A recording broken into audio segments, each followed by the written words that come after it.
Hello everyone, welcome back to Kashija Kannada vlogs. ನಾನು ನಿಮ್ಮ ಭವ್ಯ ಮಂಜುನಾಥ್. ಎಲ್ಲರೂ ಹೇಗಿದ್ದೀರಾ? ಎಲ್ಲರೂ ತುಂಬ ಚೆನ್ನಾಗಿದ್ದೀರಾ ಅಂತ ಅಂದ್ಕೊಳ್ತೀನಿ. ನಾನು ಕೂಡ ತುಂಬ ಚೆನ್ನಾಗಿದ್ದೀನಿ. ಏನಂತ ಅಂದರೆ, ನಾನು ಮೀಶೋಯಿಂದ ಟ್ರೈಪೋಡ್ನ ಬುಕ್ ಮಾಡಿದ್ದೆ. ಸೊ ಅದು ಬಂದು 1 ವೀಕ್ ಆಗಿತ್ತು ಹತ್ತತ್ರ. ಆದರೆ ನಾನು ಹೇಗಿದೆ ಅಂತ ಚೆಕ್ಕೇ ಮಾಡಿರಲಿಲ್ಲ. ಸೊ ಇದು ನಾನು ನನ್ನ ಫ್ರೆಂಡ್ ಮನೆಗೆ ಬುಕ್ ಮಾಡಿದ್ದೆ, ಅವ್ರ ಮನೆ ಅಡ್ರೆಸ್ಸಿಗೆ. ಏಕೆ ಅಂತಂದರೆ ಕೆಲವೊಂದು ಸಲ ಏನಾದರೂ ನಮ್ಮ ಅತ್ತೆ ಮನೆ ಹತ್ರ ಇಲ್ಲ ಅಂತಂದರೆ ಆ ಟೈಮಲ್ಲಿ ಡೆಲಿವರಿ ಬಾಯ್ ಬಂದರೆ ಸೊ ಇದನ್ನು ತೊಗೊಳಕ್ಕಾಗಿಲ್ಲ ಅಂದರೆ ಮತ್ತೆ ಅದು ರಿಟರ್ನ್ ಹೋಗಿ ಬರಬೇಕಾಗುತ್ತೆ ಅಂತ ಹೇಳಿಬಿಟ್ಟು ಅವ್ರ ಮನೆ ಅಡ್ರೆಸ್ಗೆ ಬುಕ್ ಮಾಡಿದ್ದೆ. ಅವರು ಅಂತಂದರೆ ಅಂಗಡಿ ಇಟ್ಕೊಂಡಿದ್ದಾರೆ. ಸೊ ಅವ್ರ ಅಂಗಡಿ ಅಡ್ರೆಸ್ ಕೊಟ್ಟರೆ ಯಾವಾಗಲೂ ಅವರಮ್ಮ ಅಂಗಡಿಲೇ ಇರೋದ್ರಿಂದ ಸೊ ಕಲೆಕ್ಟ್ ಮಾಡ್ಕೊಳ್ಳೋಕೆ ಈಸಿ ಆಗುತ್ತೆ ಅಂತ ಅಂದ್ಕೊಂಡು ಅಲ್ಲಿಗೆ ಬುಕ್ ಮಾಡಿದ್ದೆ ನಾನು. ಅವರು ಚೆಕ್ ಮಾಡ್ಕೊಂಡಿದ್ರು, ಇದು ಡೆಲಿವರಿ ಬಂದಿದ್ದ ದಿನ ಹೇಗಿದೆ, ಚೆನ್ನಾಗಿ ಬಂದಿದೆಯಾ, ಏನಾದರೂ ನಾವು ಮತ್ತೆ ರಿಟರ್ನ್ ಕಳಿಸ್ಕೊಡ್ಬೇಕಾ ಅಂತ ಹೇಳ್ಬಿಟ್ಟು. ಆದರೆ ಏನೋ ರಿಟರ್ನ್ ಕಳಿಸ್ಕೊಡೋ ಥರ ಇರಲಿಲ್ಲ ಅಂತ ಅಂದ್ಬಿಟ್ಟು ಹಾಗೇ ಎತ್ತಿಟ್ಟಿದ್ರಂತೆ. ಸೊ ಅವರು ಇವತ್ತು ನನಗೆ ತಂದುಕೊಟ್ರು ಶನಿವಾರ. ಅದಕ್ಕೆ ಆಫ್ ಡೇ ಅಲ್ವಾ ಶನಿವಾರ, ಸೊ ಕೆಲಸ ಮುಗಿಸ್ಕೊಂಡು ಬಂದು ಚೆಕ್ ಮಾಡೋಣ ಹೇಗೆ ಬಂದಿದೆ ಅಂತ ಚೆಕ್ ಮಾಡ್ತಾ ಇದ್ದೆ. ಆ್ಯಕ್ಚುಲಿ ನಾನು ಟ್ರೈಪಾಡ್ನ ಯಾವತ್ತೂ ಯೂಸ್ ಮಾಡಿಲ್ಲ, ಯಾವ ಥರ ಎಲ್ಲೆಲ್ಲಿ ಯೂಸ್ ಮಾಡಬೇಕಂತ ಫಸ್ಟು ಇದೇ ಟ್ರೈಪಾಡ್ನ ಯೂಸ್ ಮಾಡ್ತಿರೋದು. ಇಷ್ಟು ದಿನ ನಾನು ವೀಡಿಯೋ ಮಾಡೋದಕ್ಕೆ ಕೂಡ ಈ ಥರ ಯಾವುದೇ ಟ್ರೈಪಾಡ್ನ ಯೂಸ್ ಮಾಡ್ತಾ ಇರಲಿಲ್ಲ. ನನಗೆ ನಮ್ಮ ಮೋನಿನೇ ವೀಡಿಯೋ ಎಲ್ಲ ಮಾಡಿಕೊಡ್ತಿದ್ದಿದ್ದು ಲಾಗ್ಸ್ಗೆ. ಸೊ ಇವಾಗ್ಲೂ ಅವನೇ ವೀಡಿಯೋ ಎಲ್ಲ ಮಾಡಿಕೊಡ್ತಾ ಇರೋದು. ಅಕಸ್ಮಾತ್ ಅವನಿಲ್ಲ ಅಂತಂದರೆ ಏನಾದರೂ ಬ್ಯುಸಿ ಇದ್ದರೆ ಎಲ್ರೂ ಆವಾಗ ಇದು ಯೂಸ್ ಆಗುತ್ತಲ್ಲ ಅನ್ನೋ ಒಂದು ಕಾರಣಕ್ಕೆ ಇದನ್ನು ತರಿಸ್ಕೊಂಡಿದ್ದೀನಿ. ಸೊ ತುಂಬ ಚೆನ್ನಾಗೇ ಬಂದಿದೆ ಅಂತ, ಏನು ಲೋ ಕ್ವಾಲಿಟಿಯಲ್ಲ ಏನೂ ಇಲ್ಲ. ರೇಟ್ ಕೂಡ ತುಂಬ ಕಡಿಮೆನೇ. ಯಾವಾಗಾದರೂ ನಮಗೆ ವಿಡಿಯೋ ಮಾಡಿಕೊಡೋರು ಯಾರೂ ಇಲ್ಲ ಅಂತಂದರೆ ಸೊ ಈಸಿಯಾಗಿ ನಾವು ವಿಡಿಯೋ ಮಾಡ್ಕೋಬೋದು. ಸ್ವಲ್ಪ ಕಷ್ಟ ಆಗ್ಬೋದು, ಏಕೆ ಅಂತಂದರೆ ನಾವು ಇವಾಗ ಯಾರು ಬೇರೆಯವ್ರು ವಿಡಿಯೋ ಮಾಡ್ತಾರೆ ಹೇಗೆ ಮಾಡಬೇಕು ಅಂತ ಅಟ್ಲೀಸ್ಟ್ ಹೇಳ್ಬೋದು. ಆದರೆ ನಾವೇ ಸೆಲ್ಫ್ ವಿಡಿಯೋನ ಮಾಡ್ಕೋಬೇಕಂದ್ರೆ ಸ್ವಲ್ಪ ಕಷ್ಟ ಆಗುತ್ತೆ. ಸೊ ಕಷ್ಟ ಆದರೂ ಪರವಾಗಿಲ್ಲ, ಎಫರ್ಟ್ ಹಾಕಿ ನಾವು ಮಾಡ್ತೀವಿ ಅನ್ನೋದಿದ್ರೆ ಆರಾಮಾಗಿ ನಾವು ಟ್ರೈಪಾಡ್ನ ತೊಗೋಬೋದು. ಸೊ ಇಲ್ಲಿ ಕ್ಯಾಪ್ಗಳೆಲ್ಲ ಕೊಟ್ಟಿದ್ದಾರೆ, ಯಾಕಂತಂದರೆ ಇದು ಮೊಳೆ ಏನಿದೆ ಅದು ಚುಚ್ಚಬಾರ್ದು ಅಂತ ಹೇಳಿ. ಸೊ ಆ ಥರ ಕ್ಯಾಪ್ ಕೊಟ್ಟಿದ್ದಾರೆ. ತುಂಬ ಕಡೆ ಈ ಥರ ಫಿಟ್ಟಿಂಗ್ನ ನಾವು ಮಾಡ್ಕೋಬೋದು. ನಮ್ಗೆ ಎಷ್ಟು ಸೈಜಿಗೆ ಬೇಕೋ ಅಷ್ಟಕ್ಕೆ ಈ ಥರ ನಾವು ಟರ್ನ ಮಾಡ್ಕೊಂಡು ತಿರುಗಿಸ್ಕೊಂಡ್ರೆ ಸೊ ಅದು ಲೂಸ್ ಆಗುತ್ತೆ, ಮತ್ತು ಬೇಕಂದರೆ ಅದನ್ನು ಟೈಟ್ ಮಾಡ್ಕೋಬೋದು. ಮತ್ತು ಇದು ಬೇರೆ ಬೇರೆ ಕೊಟ್ಟಿದ್ರು ನನಗೆ ಅಂತಲ್ಲ, ಆಲ್ಮೋಸ್ಟ್ ಹಿಂಗೇ ಬರೋದು. ಸೊ ಅದು ಏನು ಸ್ಟ್ಯಾಂಡ್ ಇದೆ ಅದು ಬೇರೆ, ಲೈಟಿಂಗ್ಸ್ದು ಸಪ್ರೇಟು, ಎರಡೂ ಕೂಡ ಸಪ್ರೇಟ್ ಕೊಟ್ಟಿದ್ರು. ಸೊ ಇದನ್ನು ನಾವು ಮತ್ತೆ ಲೈಟಿಂಗ್ದು ಎರಡೂ ಅಟ್ಯಾಚ್ ಮಾಡ್ಕೋಬೇಕಿತ್ತು. ನಾನು ಫಸ್ಟು ಸ್ವಲ್ಪ ಕಷ್ಟಪಡ್ತಾ ಇದೆ ಇದನ್ನು ಹಾಕೊಳ್ಳೋದಕ್ಕೆ, ಏಕೆಂತಂದರೆ ಫಸ್ಟ್ ಟೈಮ್ ಯೂಸ್ ಮಾಡ್ತಾ ಇರೋದಲ್ಲ. ಸೊ ಯಾವ ಥರ ಹಾಕೋಬೇಕು ಅನ್ನೋದು ಸ್ವಲ್ಪ ಕನ್ಫ್ಯೂಷನ್ಸ್ ಆಗ್ತಾ ಇರುತ್ತೆ. ಎಲ್ಲಿ ಯಾವುದನ್ನು ಜಾಯಿಂಟ್ ಮಾಡಬೇಕು, ಯಾವುದನ್ನು ಸೊ ಲೂಸ್ ಮಾಡಿದ್ರೆ ಎಲ್ಲಿ ಸ್ವಲ್ಪ ಲೂಸ್ ಆಗುತ್ತೆ ಅದು ಅನ್ನೋದು ಅಷ್ಟೊಂದು ಗೊತ್ತಾಗ್ತಾ ಇರೋದಿಲ್ಲ. ಸ್ಟ್ಯಾಂಡ್ಗೆ ಹಾಕಿ ಅದು ಲೈಟಿಂಗ್ಸ್ನ ನಾನು ತಿರುಗ್ಸೋಕೆ ಸ್ವಲ್ಪ ಕಷ್ಟ ಆಗ್ತಾಯಿತ್ತು, ರಿಂಗ್ ಲೈಟ್ನ. ಸೊ ಅದಾದಮೇಲೆ ಏನು ಮಾಡಿದೆ, ಮತ್ತೆ ಟ್ರೈಪಾಡ್ ಸ್ಟ್ಯಾಂಡಿಂದ ತಗೊಂಡು ರಿಂಗ್ ಲೈಟ್ಗೆ ಫಸ್ಟು ಫಿಕ್ಸ್ ಮಾಡಿಬಿಟ್ಟೆ ಆ ಸ್ಕ್ರೂನ ರಿಂಗ್ ಲೈಟ್ಗೆ ಫಿಕ್ಸ್ ಮಾಡಾದಮೇಲೆ ನಾನು ಸೊ ಟ್ರೈಪಾಡ್ ಸ್ಟ್ಯಾಂಡ್ಗೆ ರಿಂಗ್ ಲೈಟ್ನ ಫಿಕ್ಸ್ ಮಾಡಿಕೊಂಡೆ. ಹಾಗಾಗಿ ಸ್ವಲ್ಪ ಈಸಿ ಆಯಿತು. ಫಸ್ಟು ಯಾವ ಥರ ಏನಂತ ಗೊತ್ತಾಗ್ತಾ ಇರಲಿಲ್ಲ. ಆಮೇಲೆ ಯೋಚನೆ ಮಾಡಿದ್ಮೇಲೆ ಹೌದಲ್ವ, ಈ ಥರ ಮಾಡಿಕೊಂಡ್ರೆ ಸ್ವಲ್ಪ ನನಗೆ ಈಸಿ ಆಗುತ್ತೆ ಅಂತ ಹೇಳಿ ಸೊ ಆ ಥರ ಹಾಕಿ ಫಿಟ್ಟಿಂಗ್ ಮಾಡಿಕೊಂಡೆ. ಏನಂತಂದರೆ ಕ್ವಾಲಿಟಿ, ಅಮೌಂಟ್ ನಾವೇನು ಅಮೌಂಟ್ ಕೊಟ್ಟಿದ್ದೀವೋ ಅದ್ರ ತಕ್ಕನಂಗಂತೂ ಇದೆ. ಸೊ ಯಾರಾದ್ರೂ ಸ್ವಲ್ಪ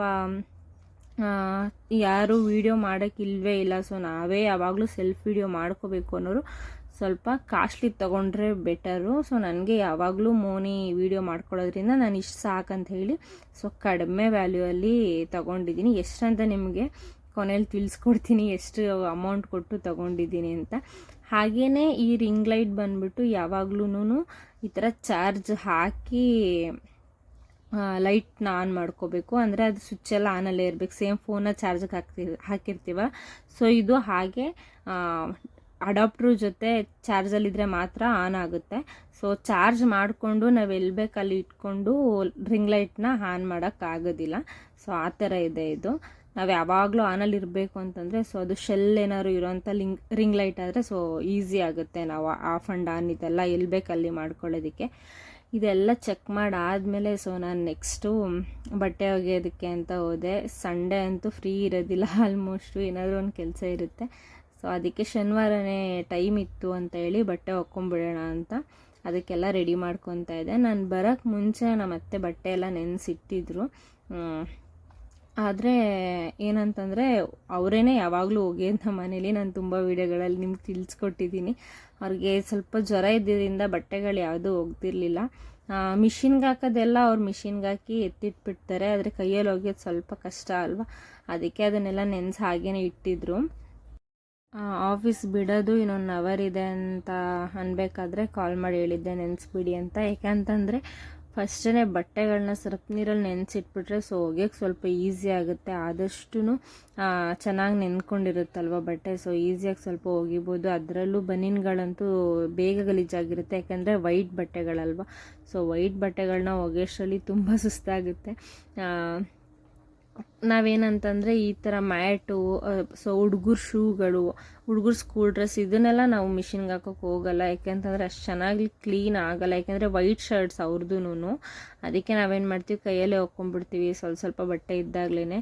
ಸೊ ಈ ಸಲ ಏನಾಗಿತ್ತು ಅಂತಂದರೆ ನಮ್ಮ ಅತ್ತೆಗೆ ಹುಷಾರಿಲ್ಲದೆ ಇರೋದ್ರಿಂದ ಸೊ ಬ್ಯಾಲೆನ್ಸ್ ತುಂಬ ಉಳ್ಕೊಂಡಿತ್ತು. ಹಾಗೆಯೇ ನಾನು ಕೂಡ ಸೆಂಟ್ರಲ್ಲಿ ಟೈಮ್ ಮಾಡ್ಕೊಂಡಿರಲಿಲ್ಲ ಬಟ್ಟೆ ಒಗೆಯೋದಕ್ಕೆ ಅಂತ. ಬೆಳಗ್ಗೆ ಟೈಮ್ ಸ್ವಲ್ಪ ಬೇಗ ಎದ್ದಿದ್ರೆ ಆಗಿಬಿಡುತ್ತೆ ಬಟ್ಟೆ ಒಗೆದು. ಸೊ ಒಂದು 6:30 ಅಂತಂದರೆ ಅದು ಆಗದೇ ಇರೋ ಕೆಲಸ, ಬಟ್ಟೆ ಒಗೆಯೋಕ್ಕೆ ಆಗಲ್ಲ. ಆ ಟೈಮ್ಗೆ ಏನಾದ್ರು ಇದ್ದರೆ ಒಂದು 6 ಹಂಗೆ ಇದ್ದರೆ ಆಲ್ಮೋಸ್ಟ್ ಒಗ್ದಾಕ್ಬಿಡ್ಬೋದು. ಬಟ್ಟೆ ಒಗೆಯೋಕ್ಕೆ ಒಂದು 2 hours ಆಗಿಬಿಡುತ್ತೆ. ಕೆಲವೊಂದು ಸಲ ಕಡಿಮೆ ಇದ್ದರೆ 1 hour ಟೈಮಲ್ಲಿ ಒಗ್ದಾಕ್ಬಿಡ್ಬೋದು. ಸೊ ಈ ಸಲ ತುಂಬ ಉಳ್ಕೊಂಡಿದ್ದರಿಂದ ಶನಿವಾರನೇ ಒಗ್ಯೋಣ ಅಂತ ಹೇಳ್ಬಿಟ್ಟು ಎಲ್ಲ ಬಟ್ಟೆನೂ ಹಾಗೆ ಎತ್ತಿಟ್ಟಿದ್ವಿ. ಹುಡುಗರು ವೈಟ್ ಶರ್ಟ್ ಅಂತೂ ತುಂಬ ಅಂದರೆ ತುಂಬ ಗಲೀಜಾಗಿಬಿಡುತ್ತೆ. ಅದರಲ್ಲೂ ಇವಾಗ ಸೆಕೆಗಾಲ ಇರೋದ್ರಿಂದ, ಬೇಸಿಗೆ ಇರೋದ್ರಿಂದ ಸೊ ತುಂಬ ಸ್ವೆಟ್ ಆಗ್ತಿರ್ತೀವಿ. ಅವರು ಕೂಡ ಈಗ ಸ್ಕೂಲ್ಗಳಲ್ಲಿ ಆಟ ಆಡಿಕೊಂಡು ಸೊ ಆ ಥರ ಎಲ್ಲ ಇರಬೇಕಾದ್ರೆ ಬೇಗ ಗಲೀಜಾಗ್ಬಿಡುತ್ತೆ. ಅದನ್ನಂತೂ ತಿಕ್ಕಷ್ಟರಲ್ಲಿ ಸಖತ್ತು ಕಷ್ಟ. ಅವ್ನ ಕಾಲರೇ ಎಷ್ಟು ಗಲೀಜಾಗಿತ್ತು ಅಂದರೆ ನಮ್ಮನಿದು ತುಂಬ ಗಲೀಜಾಗ್ಬಿಟ್ಟಿತ್ತು. ಅದು ಒಂದು 2 days ಏನೋ ಹಾಕ್ಕೊಂಡು ಹೋಗಿದ್ದಾನೆ ಅಷ್ಟೇ ಶರ್ಟ್ನ, ಅದೂ ಅಷ್ಟು ಗಲೀಜಾಗಿದೆ. ಅದಕ್ಕೆ ನಾವೇನು ಮಾಡ್ತೀವಿ, ಮಿಷಿನ್ಸ್ಗೆ ಹಾಕಕ್ಕೆ ಹೋಗಲ್ಲ. ಅಕಸ್ಮಾತ್ ಏನಾದರೂ ಹೋಗಿಲ್ಲ ಅಂತಂದರೆ ಹಳೆ ಕರೆ ಅದೇ ಥರ ಉಳ್ಕೊಬಿಡುತ್ತೆ, ಹೋಗೋದೇ ಇಲ್ಲ. ಸೊ ನಾವು ಎಷ್ಟು ಚೆನ್ನಾಗಿ ಕೈಯಲ್ಲಿ ತಿಕ್ಕೊತೀವೋ ಅಷ್ಟು ಚೆನ್ನಾಗಿರುತ್ತೆ ಅಂಥೇಳಿ ಆಲ್ಮೋಸ್ಟ್ ನಾವು ಮಕ್ಕಳು ಬಟ್ಟೆನ ಮಿಷಿನ್ಸ್ಗೆ ಹಾಕೋಕ್ಕೆ ಹೋಗೋದಿಲ್ಲ. ತುಂಬ ಕ್ಲೀನ್ ಆಗುತ್ತೆ, ಏನೋ ಒಂದು ಸಮಾಧಾನ ಕೈಯಲ್ಲಿ ಒಗ್ದಷ್ಟು. ಅದಕ್ಕೆ ಈ ಥರ ಕೈಯಲ್ಲೇ ಕೆಲವೊಂದು ಸಲ ಒಕ್ಕೊಂಡ್ಬಿಡ್ತೀವಿ. ನಾನು ಬಟ್ಟೆ ಒಗಿತಾ ಇರಬೇಕಾದ್ರೇ ಸಂಜೆ ಆಗೋಯ್ತು. ಇನ್ನೇನಂತ ಹೇಳ್ಬಿಟ್ಟು ಮತ್ತೆ ಬಂದು ಟೆರೆಸ್ ಕಸ ಎಲ್ಲ ಗುಡಿಸ್ಕೋತಾಯಿದ್ರು.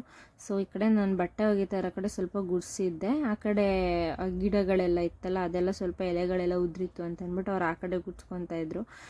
ಅವ್ರಿಗೆ ಶುಕ್ರವಾರ ಎಲ್ಲ ಜ್ವರ ಇತ್ತು. ಇವತ್ತು ಸ್ವಲ್ಪ ಪರವಾಗಿಲ್ಲ ಅಂದ್ರೂ ನಾನು ಗುಡ್ಸ್ಕೊತೀನಿ ಹೋಗಿ ಅಂತಂದ್ರು ಕೇಳ್ತಾ ಇರಲಿಲ್ಲ. ಇಲ್ಲ ನಾನು ಮಾಡ್ಕೊಬಿಟ್ಟು ಹೋಗ್ತೀನಿ, ಇವಾಗ ಪರವಾಗಿಲ್ಲ, ಹುಷಾರಾಗೇ ಇದ್ದೀನಿ, ಎಷ್ಟೊತ್ತಂತ ಮಲ್ಕೊಳ್ಳೋದು ಅಂತ ಹೇಳ್ಬಿಟ್ಟು ಮಾಡೋಕ್ಕೆ ಬಂದರು ಕೆಲಸನ. ಯಾವಾಗಲೂ ಅಷ್ಟೇ, ನಮ್ಮ ಅತ್ತೆ ಏನಾದರೂ ಹುಷಾರಿಲ್ಲ ಅಂತಂದರೆ ಅವ್ರ ಕೈಲಿ ಆಗ್ತಾಯಿಲ್ಲ ಅಂತಂದರೆ ರೆಸ್ಟ್ ಮಾಡಿಬಿಡ್ತಾರೆ. ತೀರಾ ಆಗೋದಿಲ್ಲ ನನಗೆ ಮಾಡೋದಕ್ಕೆ ಅಂತಂದರೆ ಮಾತ್ರ ಅವರು ರೆಸ್ಟ್ ಮಾಡೋಕ್ಕೆ ಹೋಗ್ತಾರೆ. ಸ್ವಲ್ಪ ಏನಾದರೂ ಹುಷಾರಾಗಿದ್ರೂ ರೆಸ್ಟ್ ಮಾಡೋಕ್ಕೆ ಹೋಗಲ್ಲ. ಸ್ವಲ್ಪ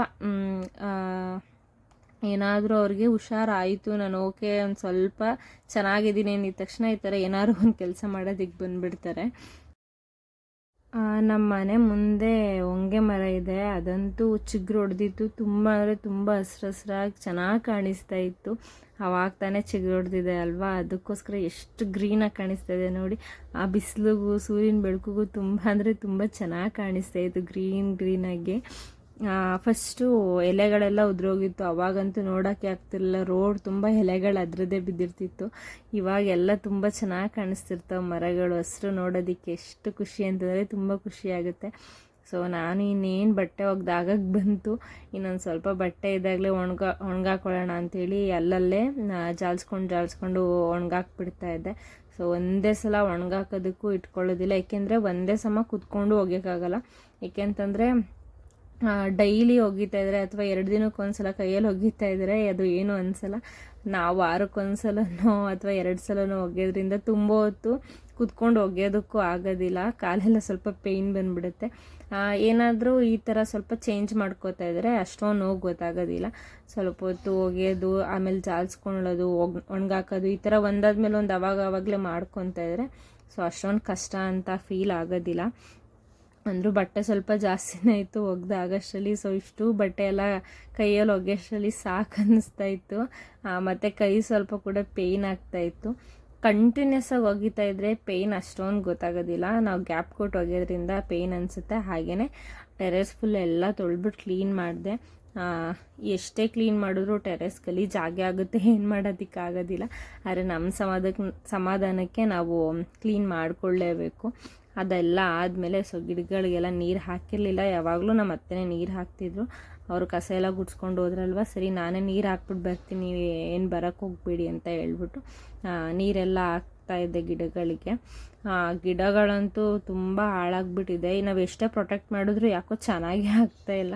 ರೋಸ್ ಅಂತೂ ತುಂಬ ಹಾಳಾಗ್ಬಿಟ್ಟಿದೆ ಗಿಡಗಳು. ರೋಸ್ ಗಿಡಗಳು ಎಷ್ಟಿತ್ತು ಅಂದರೆ ತುಂಬ ರೋಸ್ ಗಿಡಗಳಿತ್ತು. ಅದೇನಾಗ್ತಾಯಿದೆ, ಚಿಗುರುತ್ತೆ, ಆದರೆ ಮೊಗ್ಗಿಗೆ ಕೆಲವೊಂದು ಹಾಳಾಗ್ಬಿಡ್ತಾ ಇದೆ. ಯಾಕೆ ಅಂತ ಗೊತ್ತಿಲ್ಲ. ನಾವು ಗೊಬ್ಬರ ಎಲ್ಲ ಹಾಕಿದ್ದೀವಿ, ಸೊ ಅಂದ್ರೂ ಗಿಡಗಳು ಯಾಕೋ ಚೇತರಿಸ್ಕೊತಾನೇ ಇಲ್ಲ. ಸ್ವಲ್ಪ ಟೈಮ್ ಮಾಡ್ಕೊಂಡು ಇದಕ್ಕೆಲ್ಲ ಕ್ಲೀನ್ ಮಾಡ್ಕೋಬೇಕು ಕೆಲವೊಂದು ಸಲ, ಯಾವಾಗಾದರೂ ನೋಡಿಕೊಂಡು. ಆದರೆ ನಾವು ಯಾವತ್ತೂ ಕ್ಲೀನ್ ಮಾಡೋಕ್ಕೆ ಹೋಗಲ್ಲ, ಯಾವಾಗಲೂ ನಮ್ಮ ಅತ್ತೆನೇ ಕ್ಲೀನ್ ಮಾಡೋದು. ಅವ್ರೇನಾದ್ರು ಕ್ಲೀನ್ ಮಾಡ್ತಾಯಿದ್ರೆ ಹೆಲ್ಪ್ ಮಾಡಿಕೊಡ್ತೀವಿ, ಅದು ರೇರೇನೇ. ಅವರೇ ಇದನ್ನೆಲ್ಲ ನೋಡ್ಕೊಳ್ಳೋದು, ಮೇಂಟೈನ್ ಮಾಡೋವಂಥದ್ದು. ನಿಜವಾಗ್ಲೂ ಮನೇಲಿ ಹಿರಿಯರು ಅಂತ ಒಬ್ಬರು ಇರಲೇಬೇಕು. ಅವರಿದ್ದರೆ ನಮಗೆ ತುಂಬ ಹೆಲ್ಪ್ ಆಗುತ್ತೆ. ನಮ್ಮ ಅತ್ತೆ ಇರೋದಂತೂ ನಮಗೆ ಒಂಥರ, ನಾವಿಲ್ಲ ಅಂದ್ರೂ ಅವರೆಲ್ಲನೂ ಮೇಂಟೈನ್ ಮಾಡ್ಕೊಂಡಿರ್ತಾರೆ. ನಮ್ಗೆ ಸಾಕಾಗಿ ಬಂದರೂ ಕೆಲವೊಂದು ಸಲ ಅವ್ರು ಇರ್ತಾರೆ ಅನ್ನೋದೊಂದು ಖುಷಿ. ಅದೆಲ್ಲ ಬಟ್ಟೆ ಎಲ್ಲ ಒಗೆದು ಗಿಡಗಳಿಗೆಲ್ಲ ನೀರು ಹಾಕಿ ಬರೋಷ್ಟರಲ್ಲಿ ಮೋನಿ ಟೀ ಮಾಡಿಕೊಟ್ಟ. ಅವನು ಟೀ ಕಾಫಿ ಎಲ್ಲ ಮಾಡ್ತಾನೆ. ಇವಾಗ ಆಲ್ರೆಡಿ ತುಂಬ ಲಾಗ್ಗಳಲ್ಲಿ ನಾನು ಹಾಕಿದ್ದೀನಿ ಅವ್ನು ಟೀ ಕಾಫಿ ಮಾಡೋ ಅಂಥದ್ದು. ಸೊ ಸುಸ್ತಾಗಿತ್ತು ನನಗೂ ತುಂಬ, ಅದಕ್ಕೆ ಟೀ ಮಾಡಿಕೊಡು ಅಂತ ಕೇಳಿದೆ ಅವನ ಹತ್ರನೇ. ಹಾಗೆಯೇ ನಾನು ಟ್ರೈಪಾಡ್ ಅಮೌಂಟ್ನ ಆವಾಗಲೇ ತಿಳಿಸ್ಕೊಟ್ಟಿಲ್ಲ. ಸೊ ಟ್ರೈಪಾಡ್ ಅಮೌಂಟು 473, 473 ರೂಪಾಯಿ ಆಗುತ್ತೆ ಆ ಟ್ರೈಪಾಡ್ಗೆ. ಮೀಶೋದಲ್ಲಿ ತುಂಬ ರೀಸನಬಲ್ ಪ್ರೈಸು, ನಾವು ಆರಾಮಾಗಿ ಬೈ ಮಾಡ್ಬೋದು. ಸೊ 473 ರೂಪಾಯಿಗೆ ಎಷ್ಟು ನಮಗೆ ಕ್ವಾಲಿಟಿ ಕೊಡಬೇಕೋ ಅದಷ್ಟನ್ನು ಕೊಟ್ಟಿದ್ದಾರೆ. ಸೊ ನಾವು ಆರಾಮಾಗಿ ಅದನ್ನು ಯೂಸ್ ಮಾಡ್ಬೋದು. ಇದಿಷ್ಟು ನನ್ನ ಇವತ್ತಿನ ಲಾಗ್ ಆಗಿರುತ್ತೆ. ಸೊ ಯಾರೆಲ್ಲ ನನ್ನ ಚಾನಲ್ನ ಇನ್ನೂ ಸಬ್ಸ್ಕ್ರೈಬ್ ಮಾಡ್ಕೊಂಡಿರೋ ಪ್ಲೀಸ್ ಸಬ್ಸ್ಕ್ರೈಬ್ ಮಾಡ್ಕೊಳ್ಳಿ, ಹಾಗೆಯೇ ಒಂದು ಲೈಕ್ ಕೊಡಿ. Thank you to all.